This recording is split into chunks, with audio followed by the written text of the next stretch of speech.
Bismillahirrahmanirrahim. Assalamualaikum warahmatullahi wabarakatuh. Alhamdulillahillazi arsala rasulahu bil huda wa dinil haqq liyadhhirahu 'ala ad-dini kullihi wa kafa billahi shahida. Asyhadu an la ilaha illallah wahdahu la syarika lah wa asyhadu anna Muhammadan abduhu wa rasuluhu la nabiyya ba'dah.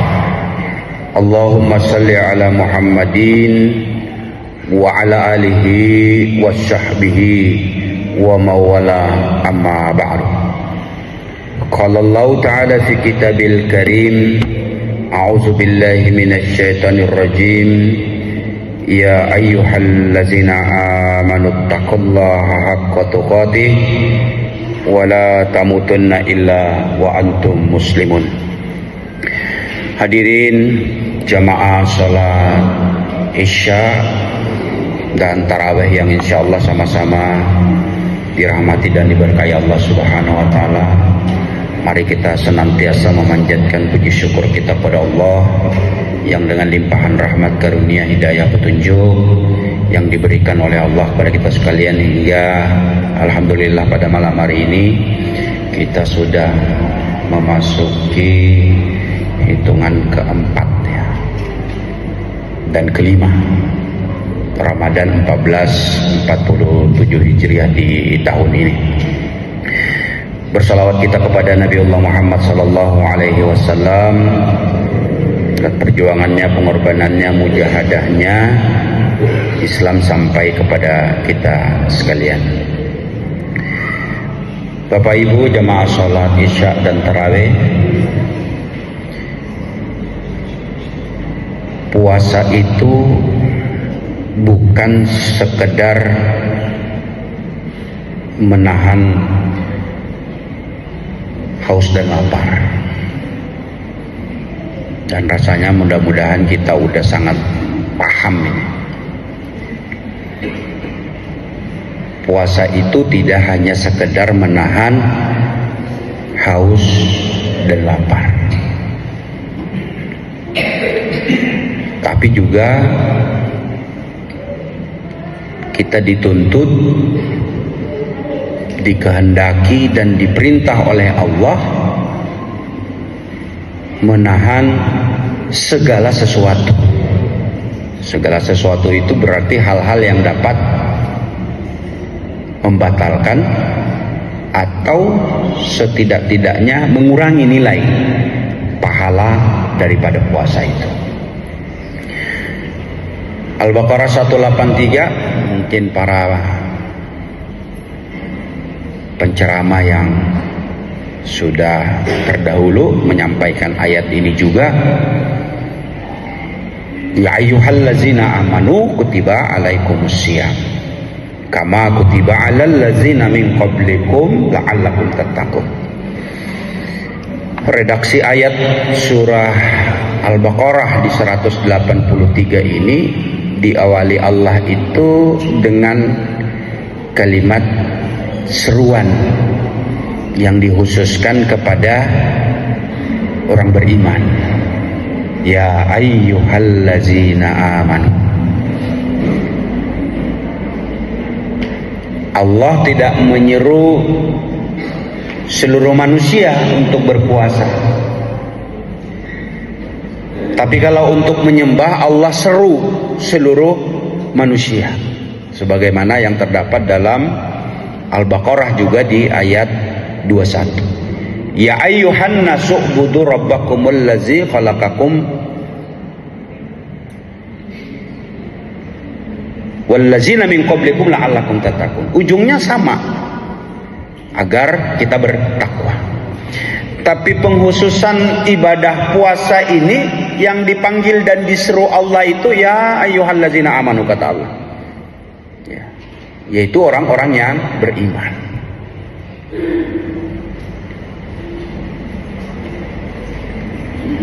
Artinya Allah tahu persis bahwa orang yang melaksanakan ibadah puasa itu tidak semua orang bisa. Tidak semua orang mampu. Makanya Allah menyeru hanya kepada orang beriman. Ya ayyuhallazina amanu, hai orang-orang beriman, kata Allah. Jadi panggilannya itu begitu luar biasa. Yang dia seru dan panggil orang-orang beriman untuk berpuasa. Dan dalam redaksi ayat ini juga Allah katakan sebagaimana orang-orang sebelummu. Jadi orang-orang sebelum kita juga mendapatkan perintah yang sama. Artinya puasa ini bukan hal yang baru dalam Islam. Sebagaimana orang-orang sebelummu, kata Allah. Jadi berarti puasa ini bukan perintah yang baru, tapi jauh sebelum kita Allah juga sudah memerintahkan puasa. Tujuannya apa? Tujuannya ya bertakwa, la'allakum tattaqun. Nah, takwa itu kalau yang mudah kita pahami tentu tidak hanya sekedar takut ya, tapi dia adalah merupakan kesadaran moral yang aktif ya. Kesadaran moral yang aktif yaitu melatih kontrol diri terhadap sesuatu yang halal. Jadi coba kita perhatikan uniknya perintah ibadah puasa ini. Yang halal itu apa kalau dalam bahasa yang mudah itu ya, ditahan.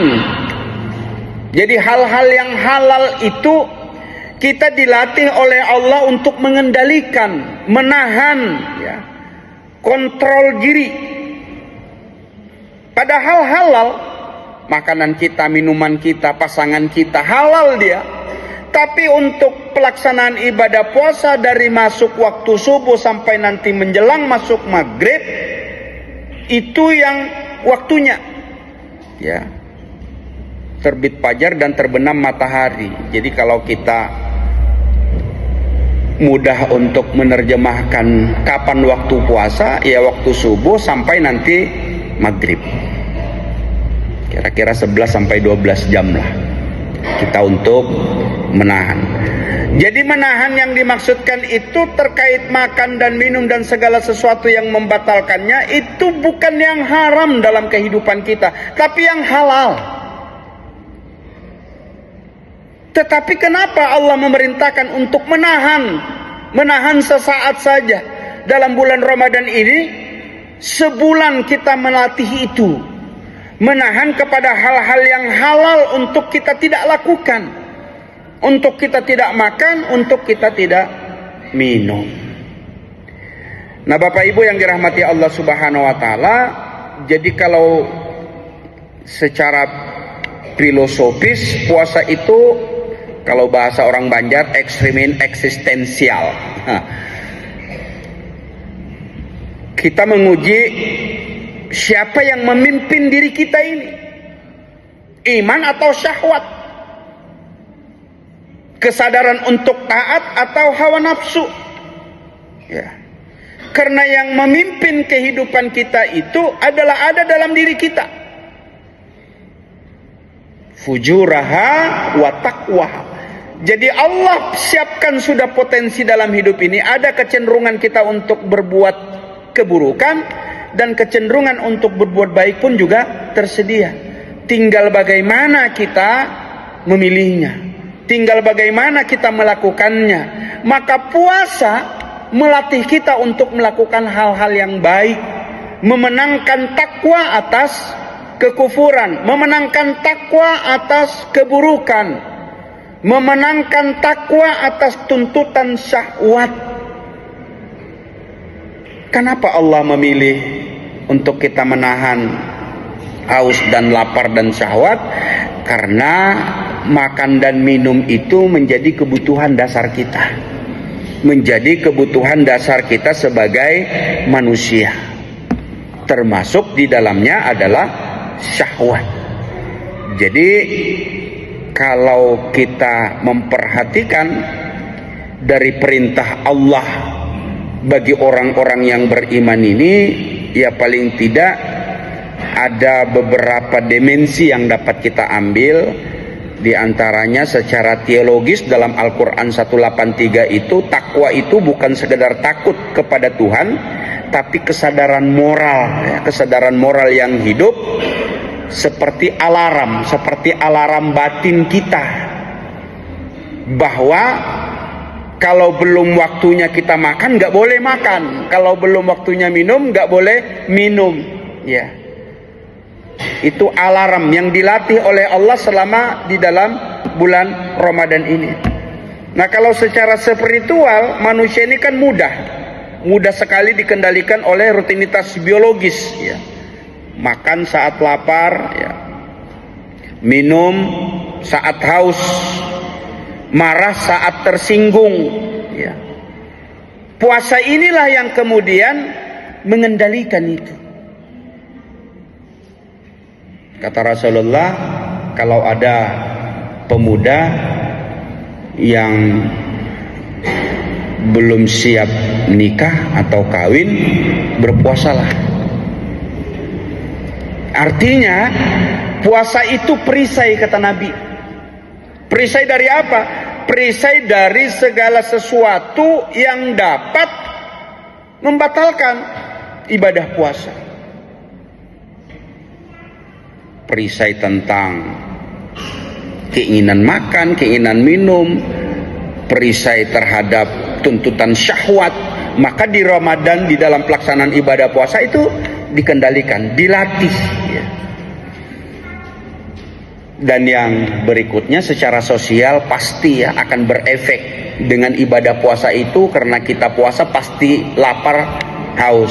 Adakah bapak-bapak yang di sini tidak haus, tidak lapar kalau puasa, Pak?